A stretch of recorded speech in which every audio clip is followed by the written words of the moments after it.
Assalamualaikum warahmatullahi wabarakatuh. Halo semuanya. Perkenalkan, nama saya Nasywa Alifa Subahan Kampai dari kelas 10E. Pada kesempatan kali ini saya akan menjelaskan materi seni budaya, yaitu materi komik. Pada kesempatan kali ini saya akan menjelaskan pertama, ada pengertian komik. Nah, apa itu komik? Komik adalah seni gambar tidak bergerak yang isinya terdiri dari gambar-gambar serta tulisan yang disusun menjadi sebuah cerita. Ada banyak jenis komik yang bisa ditemukan seperti jenis komik fisik, terus komik online pada format digital, hingga komik strip alias komik penggalan-penggalan. Nah, komik termasuk dalam seni gambar yang tidak bergerak. Komik merupakan istilah dari bahasa Yunani yaitu komikos yang artinya lucu atau bercanda.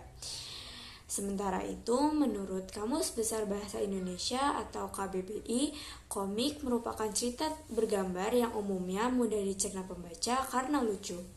Pengertian lainnya, komik adalah gambar ilustrasi yang memiliki rangkaian gambar dan alur cerita. Para pembuat komik disebut dengan komikus. Beberapa komik biasanya berasal dari legenda setempat, tokoh-tokoh imajinatif, atau lainnya. Seiring perkembangan zaman, komik dibuat secara manual maupun digital. Nah, selanjutnya ada unsur-unsur komik. Pertama ada tokoh. Tokoh merupakan unsur yang penting dalam cerita karena tokoh merupakan suatu hal yang diceritakan dalam sebuah kejadian atau komik. Selanjutnya yang kedua itu ada panel. Panel merupakan ruang tempat kamu menempatkan gambar atau tulisan. Panel biasanya dibatasi oleh sebuah frame yang berbentuk kotak persegi ataupun persegi panjang. Dalam membuat komik, kamu dapat menyusun panel dari kiri ke kanan, atas ke bawah, atau searah jarum jam. Susunan panel tersebut menentukan cara dan urutan pembaca dalam membaca komik.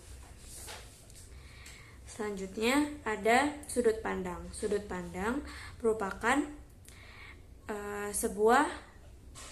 bagaimana sebuah cerita disajikan dalam sebuah komik.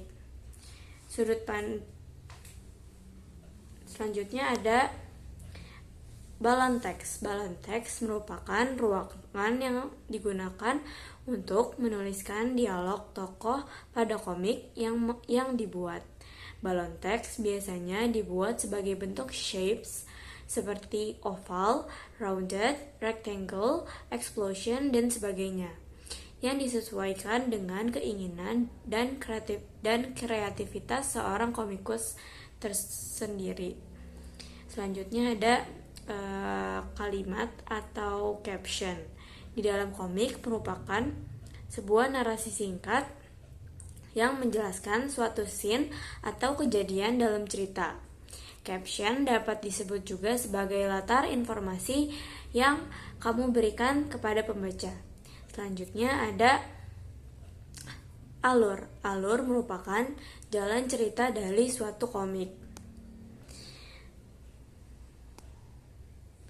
Selanjutnya ada sound effect atau efek suara yang kamu ciptakan untuk mendukung terciptanya suatu gambaran bunyi di kepala pembaca. Sound effect atau efek suara ini dikenal juga dengan istilah one man talk, yaitu kata yang dibuat untuk menirukan bunyi. Contoh, yaitu suara pintu yang diketuk, seperti tok tok tok tok, suara tembakan, door, dan suara ledakan, duar. Selanjutnya ada thought bubble atau merupakan ruang untuk menuliskan teks yang berisi pikiran atau isi hati dari tokoh komik tersebut, tapi bukan merupakan bagian dialog antar tokoh. Shape talk bubble dapat disamakan dengan speech bubble, namun isi teks keduanya berbeda. Nah, selanjutnya saya akan menjelaskan tentang jenis-jenis komik. Seperti jenis karya sastra lainnya, komik juga memiliki beberapa jenis kategori yang berdasarkan pada beberapa bagian, antara lain berdasarkan penampilan. Bentuk komik ditinjau berdasarkan pada penampilan, terbagi atas berbagai macam. Di antaranya pertama ada komik strip. Komik strip merupakan komik yang hanya terdapat sedikit gambar saja atau penggalan gambar saja. Selain gambar, disajikan sedikit gagasan yang ada dalam komik juga hanya sedikit. Meskipun hanya menggunakan sedikit gambar dan juga tulisan, namun sudah menggambarkan suatu gagasan yang utuh atau sudah menggambarkan suatu cerita komik yang utuh. Komik strip ini banyak dijumpai di surat kabar, majalah, atau media internet seperti Instagram ataupun Twitter dan lain sebagainya. Karena keterbatasan tempat untuk memuat komik jika dalam surat kabar dan majalah, sehingga cerita dan gambar diringkas sedemikian rupa dan hanya menyajikan pokok-pokoknya saja. Selanjutnya ada komik buku. Komik jenis ini merupakan jenis komik yang paling banyak ditemui. Komik buku merupakan komik yang menampilkan cerita utuh dalam satu buku. Selain itu, biasanya juga terdapat seri-seri dari setiap judul yang menampilkan cerita-cerita secara berkelanjutan. Namun ada juga jenis buku komik yang tidak berkelanjutan atau berseri, tergantung penulis apakah akan membuat seri lanjutannya atau tidak.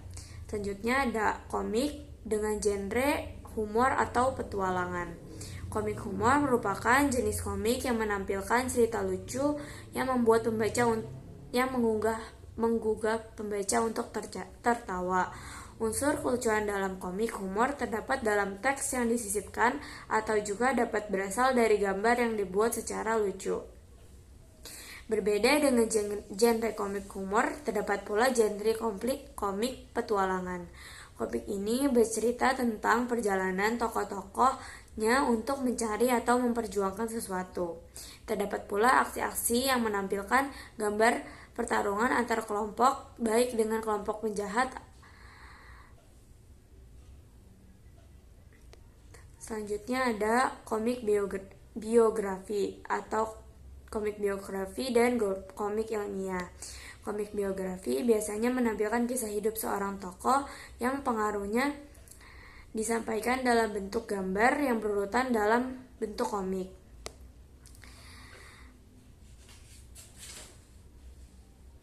Selanjutnya ada komik edukasi, yaitu komik yang berisi tentang suatu pembelajaran atau yang menyampaikan dan tidak mengesampingkan pula fungsi hiburannya, karena komik ini banyak digemari anak-anak. Selanjutnya ada komik promosi yang dibuat untuk mempromosikan atau memperkenalkan suatu produk. Selanjutnya ada komik wayang, yaitu komik yang mengangkat cerita pewayangan, misalnya kisah Mahabharata dan Ramayana. Selanjutnya ada komik kartun atau karikatur, merupakan salah satu jenis komik yang menggabungkan teks dengan gambar lucu yang bersifat menyindir. Selanjutnya ada komik potongan. Komik ini berisi tentang penggalan-penggalan gambar yang digabungkan menjadi satu bagian yang menyusun sebuah cerita. Selanjutnya ada komik online atau komik digital. Selain media cetak, dalam era sekarang ini juga populer komik dari media elektronik atau media digital. Kelebihan komik jenis ini adalah jangkauan pembacanya yang lebih luas daripada komik jenis cetak. Selain itu, biasanya gambarnya juga lebih menarik dengan ciri gambar penuh dengan warna. Selanjutnya, saya akan menjelaskan tentang tokoh-tokoh komik atau para komikus yang ada di dunia dan yang ada di Indonesia. Yang pertama itu ada John Buscema, merupakan komikus asal Amerika Serikat. Dia terkenal dengan gaya yang kuat dan dinamis. John Buscema telah menggambar berbagai macam genre, mulai superhero, romansa, serta fantasi.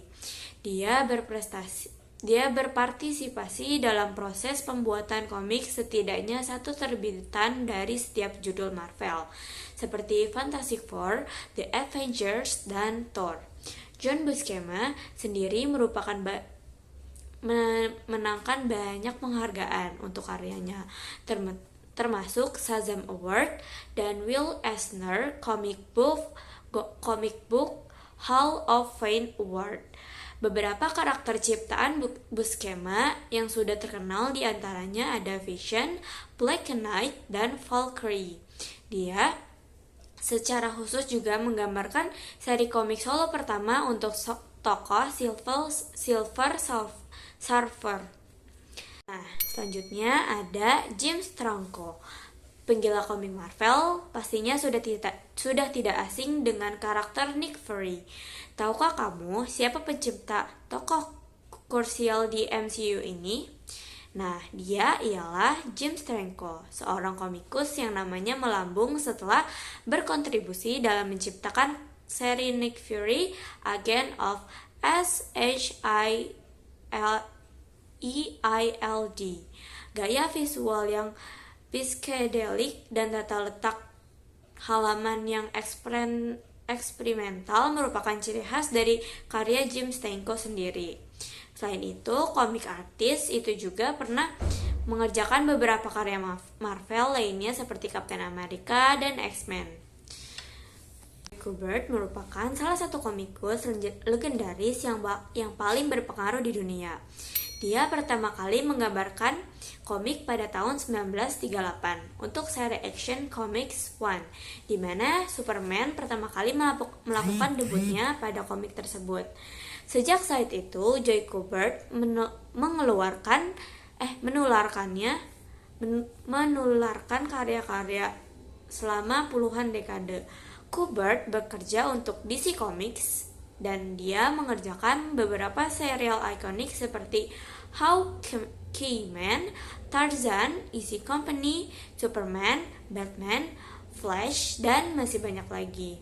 Tak hanya komik, dia juga turun membuat grafis berjudul Facts from Sarajevo yang memenangkan penghargaan Best Graphic Novel pada Will Eisner Comic Industry Award. Kesuksesan tersebut mendorong Joe Kubert untuk mendirikan sekolah seni bernama Joe Kubert School of Cartoon and Graphic pada tahun 80-an. Nah, selanjutnya ada tokoh-tokoh komik yang berasal dari Indonesia. Yang pertama itu ada Kosasih atau Raden Ahmad Kosasih yang mendapat julukan sebagai Bapak Komik Indonesia. Bukan tanpa alasan, Kosasih adalah pencipta dari karakter superhero wanita lokal pertama yang siapa lagi kalau bukan Sri Asih. R.A. Kosasih yang awalnya bekerja di Departemen Pertanian Bogor memang sudah menunjukkan keseriusannya pada dunia menggambar dan wayang golek sejak masih muda. Maka dari itu, tidak hanya Sri Asih, dia juga membuat serial komik wayang, trilogi Mahabharata dan Ramayana yang populer hingga saat ini. Selanjutnya ada Iwan Nazif. Nah, salah satu tokoh komikus lokal yang menjadi Creative General Manager dari Bumi Langit Entertainment yang memproduksi komik-komik superhero lokal. Dengan 15 tahun pengalamannya, Iwan Nazif telah menyabet sejumlah penghargaan nasional atas karya ciptaannya. Pria yang memiliki gelar arsitektur dari Institut Teknologi Bandung ini pernah menjadi ilustrator utama untuk serial komik internasional.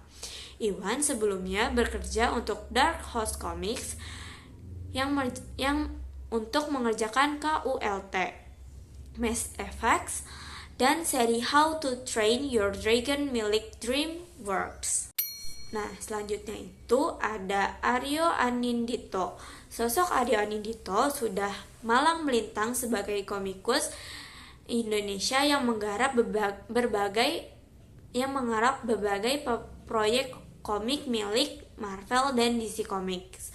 Komik-komik tersebut diantaranya ada Red Hood and the Outlaw, ada Venom atau X-Men, Potion X, Atlantis Attack, dan seri Star Wars. Pada tahun 2022, Aryan Anindito didapuk sebagai co-creator untuk membuat seri Star Wars The High Republic yang mengambil latar ratusan tahun sebelum terjadinya film pertama Star Wars. Jadi, tak hanya membantu mengembangkan konsep, Anindito juga bertanggung jawab dalam menciptakan karakter-karakter dan planet baru sesuai dengan kebutuhan cerita dari Marvel ataupun DC Comics. Nah, jadi komik ini berjenis komik strip. Nah, komik ini juga bertema tentang pendidikan dan sosial. Nah, selain itu, saya mengerjakan komik ini dengan waktu kurang lebih 5 hari. Dan waktu pengerjaannya itu kira-kira sekitar 2-5 jam untuk membuat komik dan poster ini. Nah, jadi komik yang saya ambil ini merupakan referensi dari aplikasi komik digital yaitu Webtoon dengan judul Tomo si Anak Baik.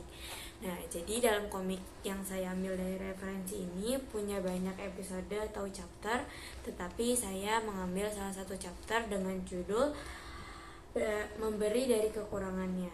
Jadi pada cerita yang saya ambil ini menceritakan tentang seorang anak bernama Tomo yang sedang bermain dan tiba-tiba turun hujan dan dia pergi ke suatu tempat untuk berteduh. Saat sedang berteduh, dia melihat seorang tunawisma yang berada di depannya sedang duduk. Nah, saat melihat itu, dia juga melihat seorang gadis yang memberikan sedikit uangnya kepada kakek-kakek tunawisma tersebut. Selanjutnya ada seorang karyawan yang datang juga memberikan sedikit uangnya atau sedikit rezekinya kepada sang kakek tunawisma.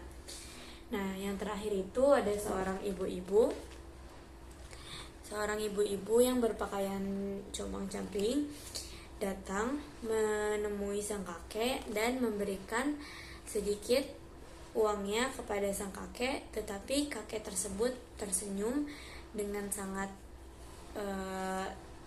senang. Tetapi untuk yang sebelumnya seperti gadis dan karyawan, dia hanya tersenyum tipis saja dan mengucapkan terima kasih. Nah, setelah melihat hal tersebut, Tomo pun mendatangi sang kakek dan bertanya kepada sang kakek kenapa saat ibu-ibu yang memakai pakaian compang-camping itu mendekati sang kakek, memberi sang kakek uang, sang kakek pun tersenyum dengan sangat bahagia, tetapi saat orang lain seperti karyawan dan gadis remaja itu datang ke sang kakek, dia hanya tersenyum tipis. Nah, setelah mendengar itu, kakek itu pun bercerita bahwa kenapa dia tersenyum sangat bahagia karena sang ibu walaupun berpakaian compang-camping, dia tetap mau membagikan rezekinya kepada sang kakek dan dengan tersenyum, dan kakek itu pun sangat bahagia dan terketuk hatinya, dia pun tersenyum juga dengan tulus. Nah, sang kakek pun menceritakan walaupun dia memiliki kekurangan tetapi dia tetap memberikan kepada orang lain. Nah,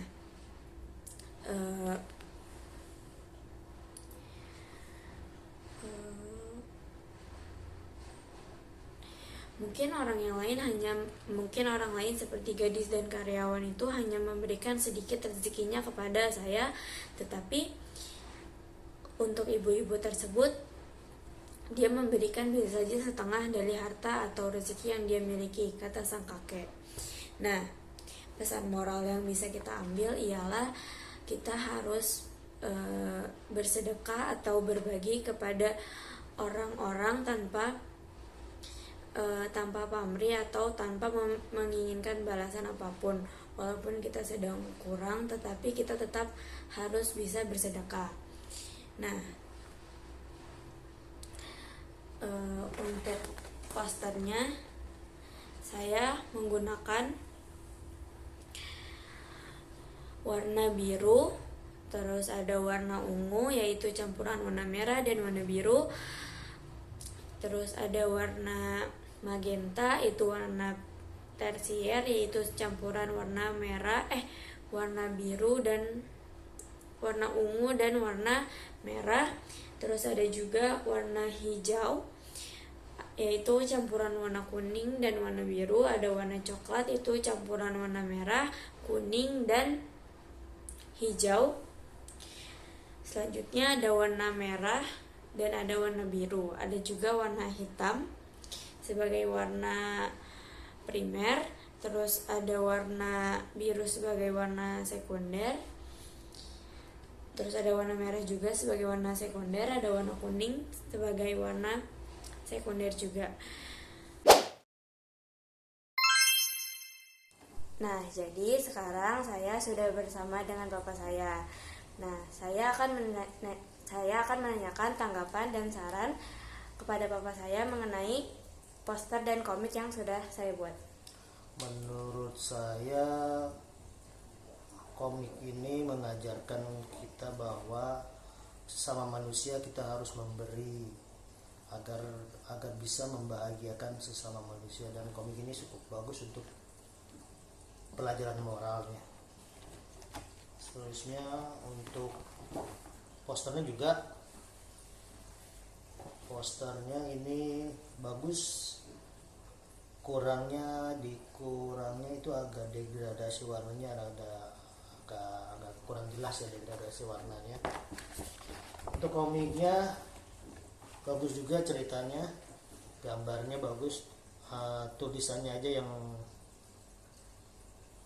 diperjelas tulisannya untuk cerita-ceritanya agar mudah dibaca sama yang lain. Terima kasih. Sekian video yang dapat saya sampaikan. Kurang lebihnya mohon maaf. Terima kasih untuk kalian semua yang sudah mau menonton video ini. Semoga video yang saya buat ini bisa bermanfaat dan menginspirasi kalian semua. Dan semoga kalian bisa terus bersemangat dalam berkarya dan lebih percaya diri untuk mengembangkan karya kalian semua. Terima kasih, sampai jumpa di video selanjutnya. Wassalamualaikum warahmatullahi wabarakatuh.